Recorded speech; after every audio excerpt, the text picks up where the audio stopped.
I found the man who destroyed my childhood. He thought I'd forgotten, but I didn't. And now, I'm going to make him pay. The one who broke me? He's about to break. I couldn't breathe. The moment I stepped into the restaurant, I saw him, James. My stepfather, the man who had destroyed my life. He was sitting at a corner booth, the same spot he always chose when he wanted to make his presence known. I could see the years hadn't been kind to him. His hair had thinned, and his sharp, commanding look had softened into something almost pathetic. But despite the years that had passed, something inside me snapped when I saw him. I had spent so long burying the memories, trying to escape the pain. I thought I was over it. I had my life, my career, my freedom. I thought I could forget what he did to me, what he made me feel when I was just a girl. But I couldn't forget. And now, seeing him again, it was as if all the years had just disappeared. I should have left, should have turned around and walked out the door. But I didn't. Something deep inside me told me this was no accident.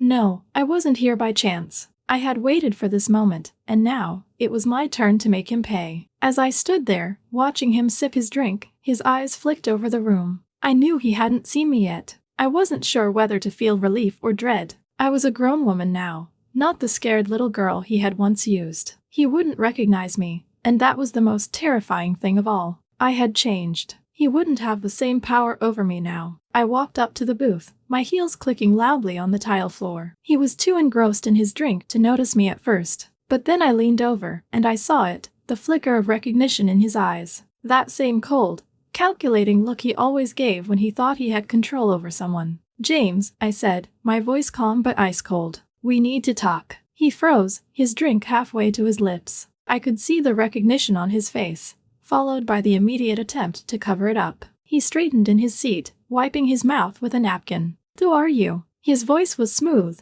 but I could hear the tension building. He wasn't fooling me. He knew exactly who I was. He just didn't expect me to confront him. "Not like this." I smiled. "It's Maya, your stepdaughter." For a moment, he just stared at me, trying to process the words. Then, just as quickly, his charm kicked in. He leaned back in his seat, offering a smile that was too practiced, too forced. "Maya, it's been a long time," he said, his voice warm, but there was no mistaking the edge of panic behind it. "What can I do for you?" I didn't sit. I couldn't sit. The anger, the memories, they were too fresh. I'd spent years thinking I was fine, that I had moved on, but seeing him again made all of it rush back. The guilt, the manipulation, the shame he had buried me under for so long. "No, James. You don't get to control this conversation," I said, my voice steady but filled with the weight of everything I'd been carrying for years. "You're going to listen to me, because I'm not going anywhere until I make sure you know exactly what you did. To me, to my mother, to everyone who trusted you." He glanced around, his eyes narrowing, looking for an escape. But there was no escape this time. I wasn't the scared teenager who had let him twist her into a puppet anymore. I had spent too many years rebuilding myself, and now, I was going to make sure he couldn't hurt anyone else the way he hurt me. James' face turned hard. "I don't know what this is about, Maya. You're making a mistake. Whatever you think I did, it's in the past. It doesn't matter anymore." "You're wrong," I said, my voice low and dangerous. "It matters. It matters because it's the reason I've spent my entire life trying to forget. But I won't forget anymore. I'm done letting you hide behind your lies." He didn't say anything for a long time. The silence stretched between us, thick and uncomfortable. His facade was cracking, I could see it. The confident, arrogant man who had once held so much power over me was now cornered. I had him, and he knew it. "I'm not here to relive the past," I said, finally sitting down across from him. "I'm here because you owe me. You owe me for everything you took from me, and you're going to pay. Not with money, not with empty words, but with the truth." I could feel the sweat collecting on the back of my neck, but I forced myself to stay calm. No more nerves, no more hesitation. This wasn't about closure for me. This was about revenge, and the time had finally come to make him understand the pain he caused. James shifted uncomfortably in his seat, his eyes darting around the restaurant, as if looking for an escape. "It's funny, isn't it? How a man who once thought he could control everyone, manipulate every situation to his advantage, can be reduced to nothing by one simple conversation." I was watching him fall apart, bit by bit, and I was enjoying every moment of it. "You owe me, James," I repeated, my voice cold, cutting through the silence between us. "You owe me more than you could ever give, but I'll settle for the truth. You'll pay for what you did." He let out a sharp breath, like he was trying to calm himself. Maya, this isn't you. I know we didn't have the best relationship, but we can move on from all of this, can't we? I've changed. I've worked hard, put all that stuff behind me. I wanted to laugh. He was using the same manipulative, empty words that had once kept me in line. His charm was still there, but now, it was pathetic. It was as if he thought he could just wave it all away, like nothing had happened. He still didn't get it. Changed? I scoffed. You haven't changed. You've just gotten better at hiding who you really are. The waiter approached, sensing the tension, and Carl waved him off. He could no longer control the situation, but he tried anyway.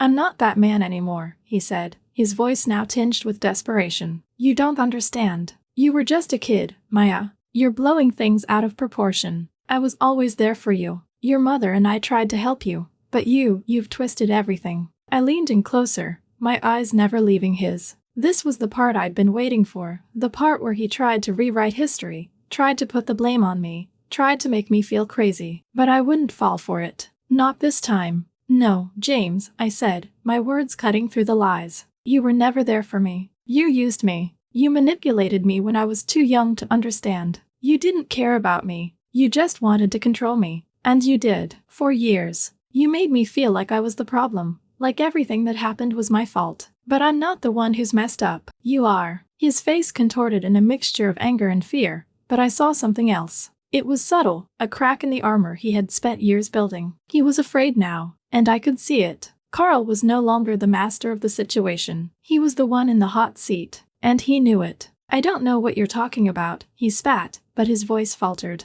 Of course you don't, I said, leaning back. That's how you've always operated, isn't it? You twist things. You make people question their own reality until they can't even trust themselves. But you're not going to do that to me anymore, James. You're not going to control me again. The silence stretched between us, heavy, suffocating. He was trapped now. There was nowhere for him to run, no manipulation to fall back on. And I could see it in his eyes. He realized that. So what do you want from me? He asked, his voice low. What do you expect me to do? I looked at him coldly. I want you to take responsibility for everything you did to me. To my mother, to all the other women you've ruined with your lies and your manipulations. And then I want you to pay, not with money, but with everything you've built, the power you have, the connections, everything. His face flushed with anger. You're threatening me now? You think you can just take everything I've worked for? You think people will believe you? I'm a respected man in this town. People like me, people trust me, and they're not going to believe some wild accusations from you. I met his gaze, unflinching. You don't get it, do you? You can't talk your way out of this anymore. You can't charm your way out of it. The truth is already out. The witnesses, the evidence, it's all there. Your world is already falling apart, and I'm going to make sure it does. You won't be able to hide behind your money, your connections, or your lies. Not anymore. I stood up, watching him as he sat frozen in his seat, the reality of what I was saying sinking in. I've spent my entire life trying to escape from you. I've rebuilt myself from nothing. And I'm not going to let you ruin anyone else. You're finished. I turned to leave, but just before I stepped out of the booth, I looked back at him one last time. This is just the beginning, James. You'll pay for everything you did to me. And when it's all over, you'll be the one left with nothing. I didn't feel relief, not yet. I should have. I should have been satisfied after walking away from him like that, leaving him to face the truth of his own actions. But the truth was, I wasn't done with him yet. It wasn't enough for me to expose him. I needed to watch him crumble. I needed to make sure that James felt every bit of the pain he had caused. And in the quiet aftermath of our confrontation, I realized just how far I was willing to go to make that happen. The press coverage exploded that evening. The moment Carl's name was mentioned, the media jumped on it like sharks to blood. I didn't even have to push it. The interviews were all over the place. The stories of his lies, his manipulations, and the damage he had caused were picking up momentum. Slowly, but surely, people who had once trusted him were starting to come forward. But even as the pressure started to mount on him, I knew Carl would try to wriggle free. It was only a matter of time before he tried to do what he always did, use his charm, his connections, his resources to escape. He was a master of hiding in plain sight, and I wasn't naive enough to think that the media storm alone would take him down. I couldn't let him get away with it this time. This wasn't just about exposing the truth anymore. It was about making sure he paid for what he had done to me, to my mother, and to everyone else he had used. It was time to get creative. I called Ryan, my childhood friend,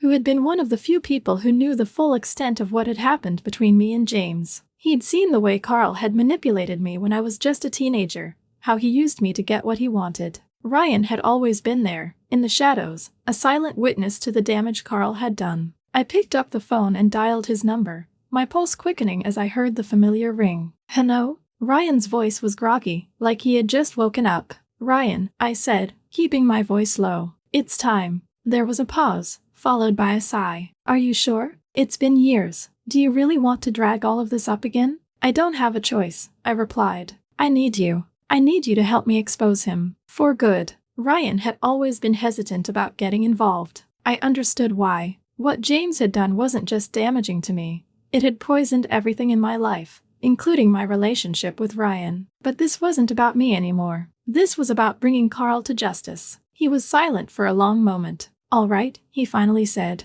"What do you need from me?" "I need everything," I said, leaning back in my chair and looking out the window. The city stretched out before me, but I was focused on one thing only: Carl. "I need everything you've got on him. All those old texts, the pictures, the recordings, anything that can tie him to what he did. I'm taking him down, Ryan. This time, it's for good. I'll dig through my stuff," he said, the edge of determination in his voice. "We'll make sure he can't escape this." That was the moment the pieces started to fall into place. I knew Carl's empire wasn't just built on lies. It was built on manipulation, on bending the truth, on making people think they were in control when, in reality, he was the one pulling the strings. I knew if I was going to break him completely, I had to take apart every layer of that empire, and I needed Ryan to help me do it. Over the next few days, we began to gather everything. The old texts between Carl and me, the emails, the photos that proved his financial manipulations. There were messages that showed how he used me for his own personal gain, how he slowly twisted my perception of reality until I had no idea what was right or wrong. There were recordings too, from conversations we'd had when I was younger, where he tried to make me believe that everything I did was my fault, that he was the only one who truly cared about me. But as I dug deeper into the evidence, something more unsettling came to light. Carl wasn't just manipulating people for money or control. There were patterns, hidden connections, and people I never even thought to consider. I started to uncover just how far his manipulation had reached. There were others, more victims, hidden beneath the surface, their voices silenced by fear and shame. And suddenly, this fight, this quest for revenge, wasn't just about me anymore. It was about making sure those other victims had a voice. By the time Ryan had given me everything, I felt like I was holding a weapon in my hands. The truth, the full, unvarnished truth about Carl. And this time, there was no way he was going to get away with it. I met with George, my lawyer, and we went over the evidence. His eyes widened as he reviewed the texts, the photos, the recordings. "This is more than enough to take him down," George said, his voice filled with disbelief. "This isn't just a case of abuse anymore. This is a man who's been manipulating people for years, and we have the proof." "Exactly," I replied, my voice steady. "And now, it's time for him to pay." We filed the lawsuit the next morning, but I wasn't relying on just the legal system to bring him down. I wasn't about to let Carl walk away with a slap on the wrist. No, I had something else planned, something that would expose him for what he truly was. I reached out to a journalist, a reporter who had been covering financial corruption and abuse in the city, the kind of person who wasn't afraid to tackle the biggest names, the ones who thought they could get away with everything. The moment they saw the evidence, they knew this was a story they couldn't pass up. The next few days were a whirlwind. The press conference was set. The media descended on the courthouse like vultures, eager to get a glimpse of the man who had once been untouchable. But now, he was the one on trial, not just in the courtroom, but in front of the entire world. As the cameras flashed and the questions flew, I stood in the back, watching it all unfold. Carl was no longer the powerful figure he once was. The lies were unraveling, one by one. His empire was crumbling, and I had a front row seat. And in the end, when Carl was finally forced to admit the truth, it wasn't just a win for me. It was a win for everyone he had hurt, for all the lives he had destroyed. And when it was all over, I could walk away, knowing that I had taken back everything he had stolen. It felt like the world had frozen in that moment. The courtroom was packed, the air thick with anticipation. This was it, the moment of reckoning. All the planning, the evidence, the stories from the women who had come forward, the irrefutable proof of everything James had done to me. And to others, it had all led to this. But even with all the preparations, all the evidence, there was still a part of me that could hardly believe this was happening. The fear, the years of being manipulated, of being told I was the problem, it was all coming to an end today. No more hiding. No more pretending. Carl was sitting across from me in the defendant's chair, his usual arrogant demeanor gone. He wasn't smiling anymore. He wasn't the charming, confident man I had once known. He was just a man now, a broken man, and I could see it. The sweat on his brow, the way he fidgeted in his seat, the tightening of his jaw, it was all the telltale signs that the walls were closing in. I knew this moment was coming. I had imagined it 1,000 times in my head, fantasizing about how it would feel when Carl was finally forced to face the consequences of his actions. But now that it was happening, I didn't feel satisfaction, nor did I feel vindication. No, it wasn't about that anymore. It was about justice. And justice wasn't something you could feel in the moment. It was something you could only look back on and realize you had earned it. The trial had been going on for weeks. Witnesses had come forward, each one adding another nail to the coffin. James had tried to fight back, but each defense he threw was quickly dismantled by George, my lawyer. It was over. He couldn't deny it anymore. The moment the prosecutor stood up to give the closing statements, my heart pounded in my chest. This was the final stretch. One final push, and Carl's world would crumble. The world he built on lies, on manipulation, and on my suffering. The prosecutor didn't waste time with dramatic speeches. He didn't need to. The evidence spoke for itself. It wasn't a question of if James was guilty. It was only a matter of how much damage he had caused, and what price he would pay for it. When the prosecutor finished, the room fell silent. The judge, a stern woman with decades of experience, stood and motioned for everyone to rise. It was time for the verdict. My palms were sweating, but I kept my hands still. I focused on the judge, my eyes fixed on her as she looked down at the evidence one last time before turning to the jury. For a long, agonizing moment, she didn't speak. She simply stared at the jury, who were all seated in front of her, awaiting her instruction. And then, finally, she spoke. "We have heard the testimony. We have reviewed the evidence. The defendant, James Thomas Miller, is found guilty of financial fraud,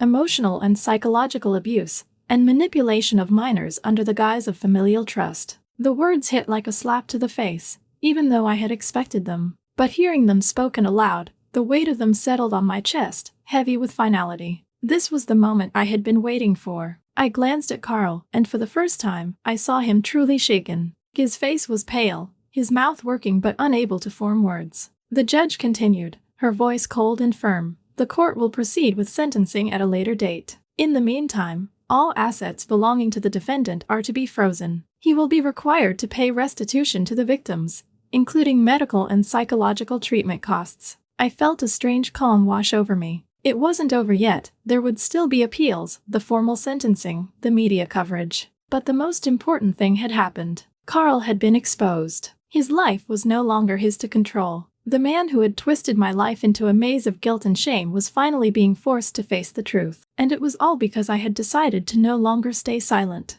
The weeks following the verdict were filled with a mix of emotions. At first, I felt a rush of relief, like I could finally breathe again. But it didn't last. The weight of everything that had happened, everything I had done, started to sink in. I didn't need to hear the rumors or read the press coverage. I already knew what was happening. Carl had been sentenced to prison. His financial empire had been dismantled. His reputation was in tatters. But it wasn't just about that. It was about what was next. About my life. About how things would finally be different. I tried to keep things normal. I went back to my apartment, back to my routine, but it all felt hollow. The victory was mine, but the journey was far from over. In the quiet moments, I thought of my mother, Sarah. She had always been blind to what Carl had done. She had never seen through his charm, his manipulation. And now, after everything had come to light, what did I have left? She called me a week after the sentencing. I hadn't spoken to her since everything exploded. She had never been there for me the way a mother should be. She had always chosen Carl, always defended him, even when I was crying out for help.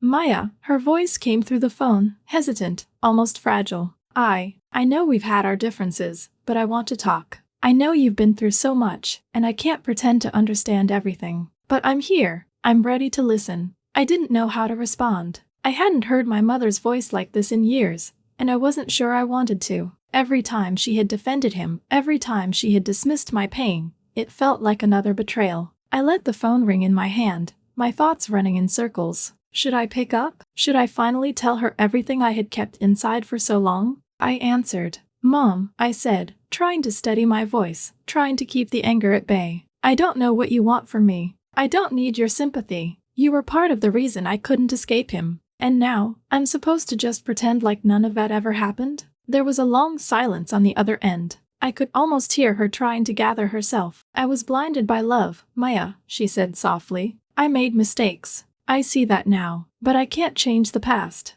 I can only ask for your forgiveness. And I want to be there for you now. You're my daughter. I've never stopped loving you. I felt the weight of her words. The guilt that had been gnawing at me. The ache of wishing she had been stronger, of wishing she had fought for me instead of him, flooded me once again. But this wasn't the time to crumble. I don't know if I can forgive you, Mom, I said, my voice trembling despite myself. Maybe one day. But right now, I need to focus on myself. I've spent so many years carrying all of this. I can't keep carrying it for you, too. I understand, she whispered. I'll be here when you're ready. I hung up the phone, the silence in the apartment wrapping around me like a blanket. This was the cost of everything. The relationships that would never be the same. The trust that could never be rebuilt. I wasn't just fighting for my own peace. I was fighting for my mother's mistakes, for the years of silence and complicity. But I wasn't done. Not yet. The press coverage on Carl continued to roll in, though it had begun to die down. The people who had once sung his praises were now turning on him.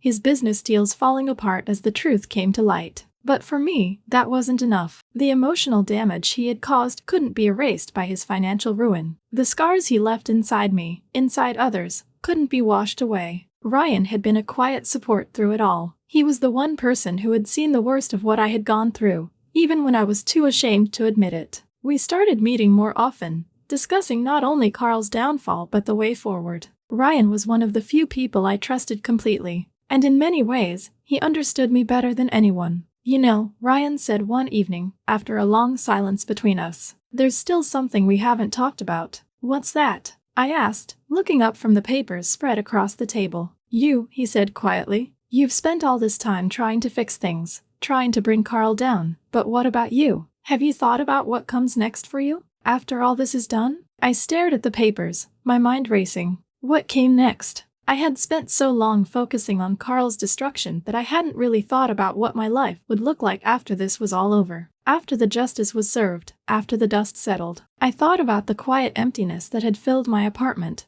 about the long nights spent pacing the floor, about the fear of being alone with my own thoughts. I had spent so much time trying to fix what was broken in my past, but now, it was time to focus on the future, to build something new, something for me. I met Ryan's eyes. I don't know yet. But I will figure it out. I have to. Ryan smiled faintly. You're stronger than you think, Maya. You've been through the worst of it. And now, it's your turn to live. I didn't have all the answers. I wasn't sure how to rebuild what had been shattered. But I knew one thing for certain. I wouldn't let Carl, or anyone else, control my life again. It was the moment I had been waiting for. Every step I had taken, every piece of evidence I had gathered, every night spent planning, it had all led to this. The press was abuzz with Carl's inevitable downfall. His name was being dragged through the mud, and the world was finally seeing him for what he really was, a man who had manipulated, lied, and ruined countless lives, including mine. But even as I watched him crumble, I knew that the most satisfying part wasn't the media frenzy or the legal battles.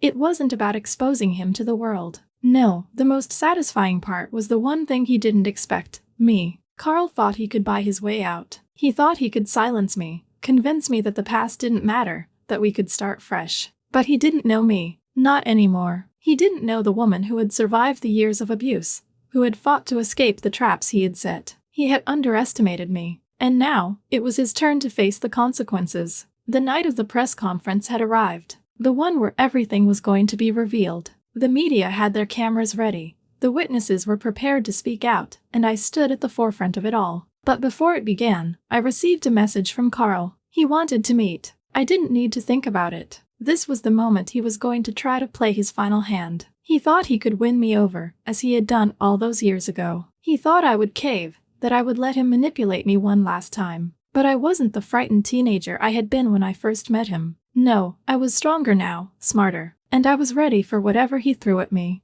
I agreed to meet him, in a secluded part of the city. It wasn't a place where anyone would be likely to overhear. I had been expecting this. I had been expecting him to try and work his magic one more time. What I didn't expect was the raw desperation in his voice when he called. He was scared now, and I realized, in that moment, how truly broken he had become. I stood outside the old office building where we were supposed to meet. The cold air bit at my skin, but it didn't faze me. I was ready. My mind was clear, focused. I wasn't going to let him control me anymore. When Carl finally showed up, I could barely recognize him. The confident man I had known was gone. The arrogant, untouchable figure was now a shell of what he had been. He was disheveled, his clothes wrinkled, his face pale. His usual charm was nowhere to be found. He was on the edge, and he knew it. "Maya," he said, his voice shaky, "we need to talk." I didn't say anything. I just stared at him. This wasn't a conversation. This was the reckoning. "I know I've done terrible things," he continued, his eyes avoiding mine. "But we can still fix this. We can work together, start over. I'll make it right." I wanted to laugh. This was it. His final attempt to charm his way out of the mess he had made. But I didn't laugh. I didn't even flinch. "No," I said, my voice cutting through the tension between us. "It's too late for that, Carl. You've destroyed everything. There's no going back. I'm not the same person who used to look up to you. I'm not your puppet anymore." He looked at me with pleading eyes, but there was something else in them, fear. Fear that, for the first time, he didn't have control. Fear that his carefully constructed world was coming crashing down. "Please, Maya," he begged. "You have to understand. I didn't mean to." "You did mean to," I interrupted, stepping closer. "You did mean to. You meant to break me, you meant to control me, and you succeeded for years. But not anymore. I'm not your victim." I reached into my bag and pulled out the final piece of the puzzle, a thick folder, filled with documents that would seal his fate. I slammed it down onto the table in front of him. His eyes widened when he saw what was inside: bank statements, contracts, photographs, messages, everything. Proof of his financial fraud, his manipulation of my family's trust, his web of lies. This was the last thing he had expected, the last thing he thought I could bring to the table. The truth, all of it, laid out in front of him. He went pale, his hands trembling as he reached for the papers. He flipped through them quickly, and I could see the panic set in. His face twisted with disbelief. "Where did you get this?" he whispered, his voice cracking. "I've had it all along," I said, my voice calm but deadly. "I've been waiting for this moment. You thought you could just walk away from what you did, but the truth is finally out. And now, there's no hiding it." The sound of approaching footsteps interrupted us, and I knew the moment had come. The police, the media, the witnesses, they were all waiting outside, ready to make the truth public. The entire room seemed to close in on Carl, suffocating him. He couldn't talk his way out of this anymore. He couldn't manipulate anyone. The walls had closed in, and I was the one who had built them. "You're finished," I said, my voice low and final. Carl stood there, frozen, as if the weight of the truth had hit him all at once. He opened his mouth to say something, but no words came out. The fear in his eyes was palpable now. He knew it was over. And that's when the door opened. The police stepped inside, their presence cutting through the silence like a knife.